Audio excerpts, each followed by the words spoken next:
1984 fue el último grito de advertencia de George Orwell al mundo. Publicado en 1949, un año antes de su muerte, esta obra se convirtió en un ícono del siglo XX, un retrato inquietante del poder absoluto, la vigilancia total y la manipulación de la verdad.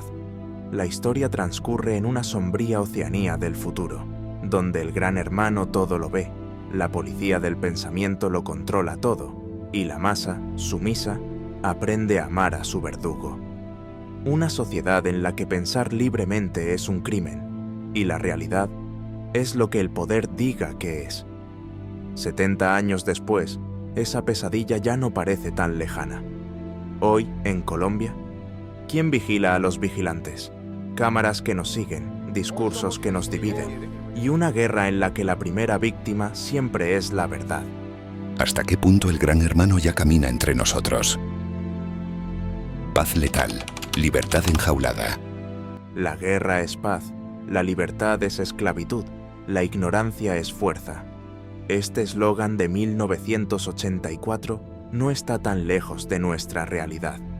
Aunque parezca ilógico, ha sido camuflado en discursos que justifican la violencia, la represión y la desinformación.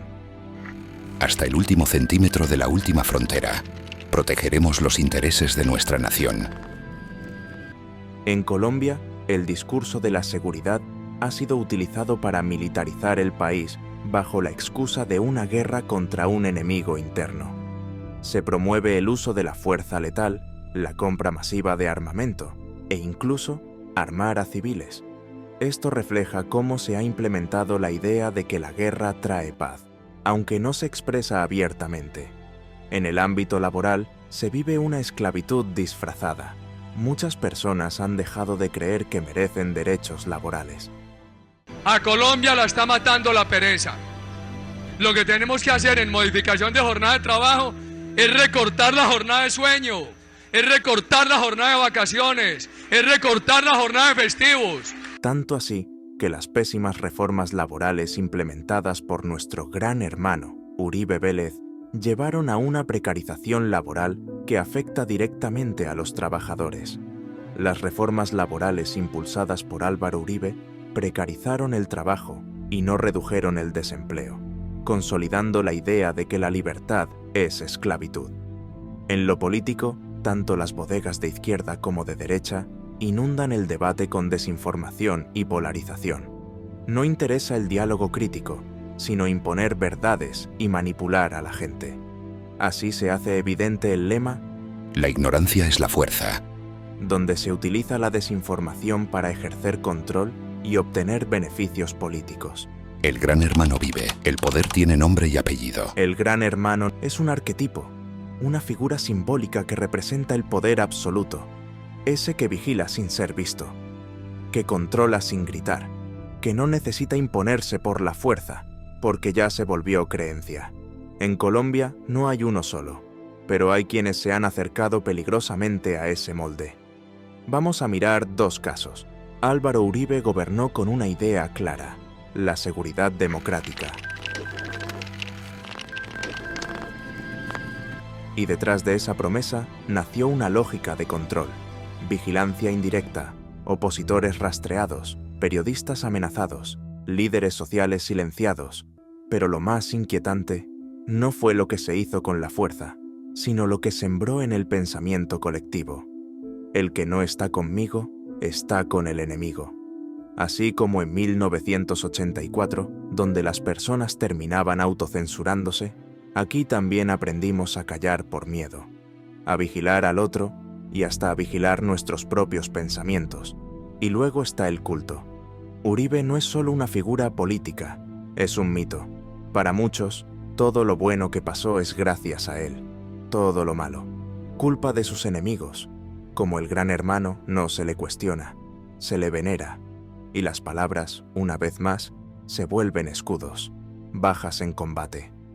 Así se llamaron los asesinatos de jóvenes inocentes, falsos positivos, como si el crimen fuera solo un error técnico, porque quien domina el lenguaje, domina la verdad. Gustavo Petro no vigila como Uribe, él guía, redimensionar, o al menos así se presenta. Su discurso está cargado de promesas profundas. Reparar la historia, traer justicia social, cambiarlo todo, desde la raíz. Su tono es profético, un único camino, una única interpretación del mundo. Y eso, aunque movilizador, también puede ser peligroso, porque el líder deja de ser humano y se vuelve dogma.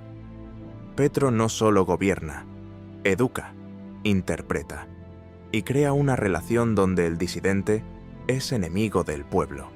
En 1984, los traidores eran enemigos absolutos. En Colombia, ese rol lo ocupan hoy los vendepatria, los corruptos, los paracos o los mamertos, dependiendo del bando. Porque no se trata solo de quién gobierna, sino de cómo se construye la verdad desde el poder. Diccionario del engaño. Palabras que mienten. En 1984, el partido no necesitaba convencerte con la lógica. Te convence con el lenguaje. El neolenguaje no busca comunicar, busca limitar el pensamiento, borrar palabras como libertad, justicia, rebeldía, para que nadie ni siquiera las pueda imaginar. En Colombia, esto no es ciencia ficción, es realidad. Falsos positivos, en vez de ejecuciones extrajudiciales. Reorganización territorial, en vez de desplazamientos forzados. Neutralización de objetivos, en vez de asesinatos selectivos. Palabras que lavan la sangre, que convierte el horror en trámites administrativos. El lenguaje político actual no busca debatir, busca dividir. Mamertos, castrochavistas, guerrilleros, contraparacos, uribistas, títeres del capital. Igual que en 1984, donde el odio colectivo hacia Goldstein mantenía al partido unido. Aquí, también necesitamos enemigos internos para justificar la lealtad ciega. Frases como Colombia potencia mundial de la vida o el que la hace la paga se repiten como mantras. No se analizan, no se cuestionarán, solo se viralizan, porque los algoritmos no premian el pensamiento complejo. Premian la emoción, la rabia, el extremismo. Así, el pensamiento crítico se pierde, igual que en 1984, donde el viejo idioma era reemplazado por uno que no permitía pensar. Profetas del poder. En Colombia, es común que los políticos lleguen con soluciones absolutas a los problemas estructurales del país, presentándose como salvadores que, a diferencia del resto, sí lograrán un cambio. Enumeran todos los males que nos afectan como ciudadanos y apelan a la esperanza de la población para ganar votos. Esto recuerda a la figura del Gran Hermano en 1984, representado como el único capaz de garantizar el orden y el bienestar, aunque sus promesas nunca se materializan realmente. En la política colombiana hemos tenido figuras como Álvaro Uribe y Gustavo Petro, que aunque en extremos ideológicos opuestos, comparten un estilo discursivo que los posiciona como salvadores de la patria. Ambos proponen soluciones y transformaciones profundas, presentándose como los únicos capaces de guiar al país hacia un futuro mejor. Historia reescrita, mentes domadas. Quien no conoce su historia está condenado a repetirla. En el contexto colombiano, existen claros casos de manipulación de la historia. Uno de los más conocidos es el de los falsos positivos. Y como lo manifestaba en sus programas el comandante del ejército, era litros de sangre, tanques de sangre. A mí no me importa nada de capturas, a mí me tienen que dar son muertos en combate. Pero yo no asimilaba de que mi hijo les prestó el servicio militar 2 años, 2 meses, y que ellos mismos me lo hubieran matado. Donde el gobierno presentó a civiles inocentes como combatientes muertos en operaciones militares.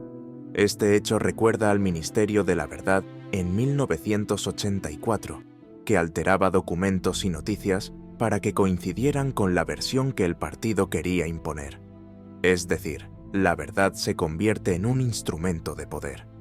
En Colombia es el caso del congresista Miguel Polo Polo, quien arrojó a la basura unas botas colocadas en homenaje a las víctimas de los falsos positivos, descalificando el acto y negando las cifras oficiales con el argumento de que no existen documentos que respalden tales datos. Los 6.400 no la tienen.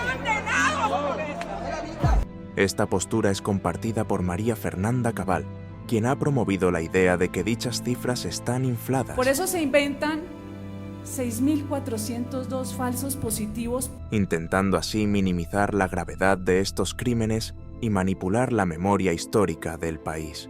El silencio de los que piensan. No puede estar más cerca de nosotros. Eliminación simbólica o literal del enemigo ideológico también es una realidad en Colombia. Quienes se oponen al poder han sido perseguidos, estigmatizados o incluso asesinados. Un crimen de pensamiento que llevó al exterminio de un grupo humano por razones políticas. La Corte Interamericana de Derechos Humanos declaró que el Estado de Colombia es responsable por las violaciones de derechos humanos cometidas en perjuicio de más de 6.000 integrantes y militantes del partido Unión Patriótica a partir de 1984 y por más de 20 años.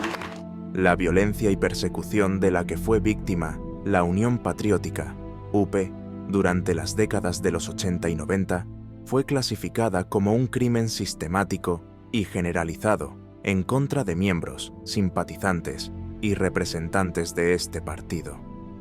Hubo colaboración entre grupos paramilitares y miembros de la fuerza pública, una alianza que no se detuvo ahí, sino que cobró más de 1.500 vidas. Personajes importantes que han tenido un pensamiento contrario al establecido en el poder, cuentos como Héctor Abad o Jesús María Valle, entre otros, han sido víctimas de esa clasificación negativa por parte del poder. Este último, Valle, fue incluso señalado por el mismo gran hermano de aquella época en la gobernación de Antioquia, Álvaro Uribe Vélez, quien lo tildó de enemigo directo de la fuerza pública, únicamente por haber denunciado violaciones de derechos humanos y masacres realizadas por paramilitares en colaboración con la fuerza pública. Masacres que, supuestamente, ya habían sido advertidas a la gobernación y que aún así no fueron evitadas. Soy el alcalde del Roble, para los que no me conocen. Soy el alcalde del Roble suspendido.